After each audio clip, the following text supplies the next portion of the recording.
तर मुंबईमध्ये gateway of India ते एलिफंटा दरम्यान मोठी बोट दुर्घटना घडलेली आहे। 80 प्रवासी आणि 5 कर्मचारी असलेल्या एका प्रवासी बोटीला नेव्हीच्या स्पीड बोटनं धडक दिली। या धडकेमुळे बोट बुडाली। यातील 77 प्रवाशांना वाचवण्यात आले, तर या दुर्घटनेमध्ये 3 प्रवाशांचा मृत्यू झाला। या दुर्घटनेमुळे सागरी पर्यटनातील सुरक्षेचा मुद्दा हा पुन्हा एकदा उपस्थित झाला। बघूया। नीलकमल नावाची खासगी प्रवासी बोट दुपारी 3:15च्या सुमारास एलिफंटाकडे निघाली। बोटीची क्षमता 130 प्रवाशांची होती। एलिफंटाकडे जात असताना वाटेत या बोटीच्या बाजूनं नेव्हीची स्पीड बोट गेली। नेव्हीच्या स्पीड बोटनं या प्रवासी बोटीला फेरी मारली। स्पीड बोट पाण्यात 8चा आकडा काढत गिरकी घेत होती असं प्रत्यक्षदर्शींनी सांगितलं। दुसऱ्यांदा स्पीड बोट 8चा आकडा काढत असताना नीलकमल बोटीला जोरदार धडक बसली।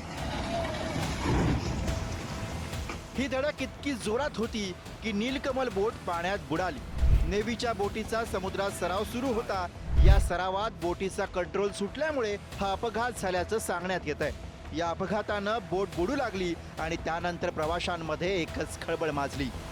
म्हणजे आम्ही जे रोजच जातो, आमची ड्युटी असते, तर ही नेव्हीची बोट स्पीड बोट आली।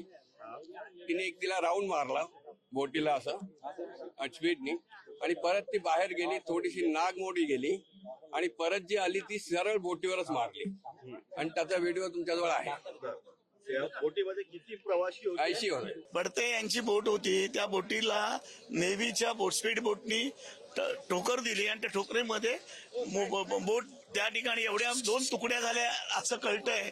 आणि त्यामुळे एक मोठी गंभीर ही बाब आहे की कोणत्याही परिस्थितीमध्ये या ठिकाणी ऑपरेट करताना या पद्धतीचं या ठिकाणी नेव्ही करते हे चुकीचं आहे।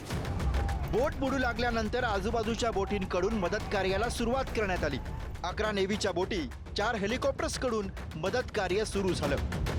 या दुर्घटनेत अनेकांनी आपले जीव गमावले। काही प्रवासी कुटुंबियांसह आले होते, त्यापैकी काही जणांनी प्राण गमावला। हाँ, वो बोट में गए, मैं घूम के आया था करके मैं गया नहीं, मैं यहीं रुका था। क्या हुआ था? कितने बजे ये सब बोट छुटी थी? मेरे को ये टाइम नहीं मालूम सेठ जी, वो कब आ रहे कब जा रहे मेरे को, मैं देखा ही नहीं। अभी फोन आया बोट वाले का, उनसे मेरे नंबर से तो मेरे को पता चला। कौन कौन था आपका बोट पे? मेरी वाइफ थी, मेरी छोटी बच्ची है, मेरे सास है, मेरा ससुर है और मेरे साला है, मेरा साड़ू भी है। मेरा नाम अशोक है। मैं तेलंगाना करीमनगर से आया। मैं 3:30 तक ये बोट में चढ़ा, 5 to 8 किलोमीटर तक। पुलिस से हूँ। आप उधर आइए। 2 मिनट। आगे क्या हुआ?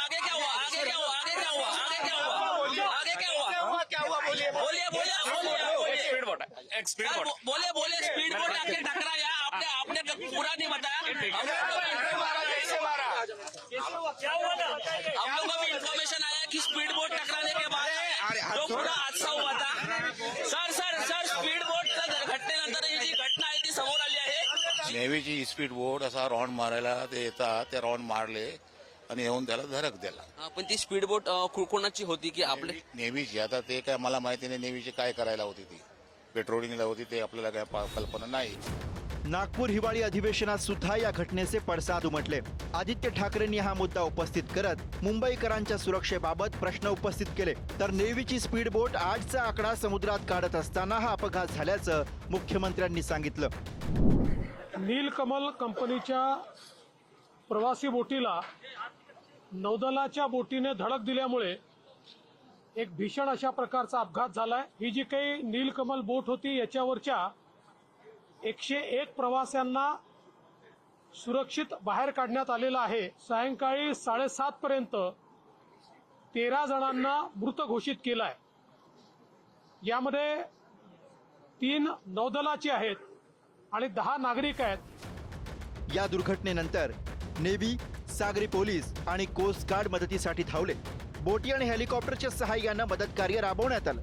ज्या ठिकाणी समुद्रात ही बोट दुर्घटना घडली तिथं पुढारी न्यूजची टीम पोहोचली। गेटवे ऑफ इंडिया ते एलिफंटाला जाणारी प्रवासी बोट आहे ती आज दुपारी 4:30च्या सुमारास समुद्रामध्ये बुडल्याची माहिती मिळाली आणि या दुर्घटने ज्या ठिकाणी झाली त्याच दुर्घटनास्थळी आपण या ठिकाणी आहोत. हे जे समुद्राचं मध्यस्थान आहे, ज्या समुद्राच्या मध्यस्थानी ही संपूर्ण बोट आहे ती खाली बुडालेली आहे. त्याला नेव्हलच्या बोटनी जोरात टक्कर मिळाल्यामुळे ही संपूर्ण दुर्घटना घडली असल्याची माहिती आहे ती आता पोलिसांकडून मिळते आहे. बोट दुर्घटनेतील बेपत्ता व्यक्तींचा शोध आता उशिरापर्यंत घेण्यात येतोय.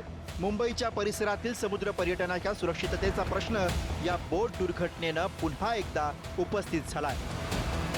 हृदेश हातीमसह निखिल चव्हाण, पुढारी न्यूज, मुंबई.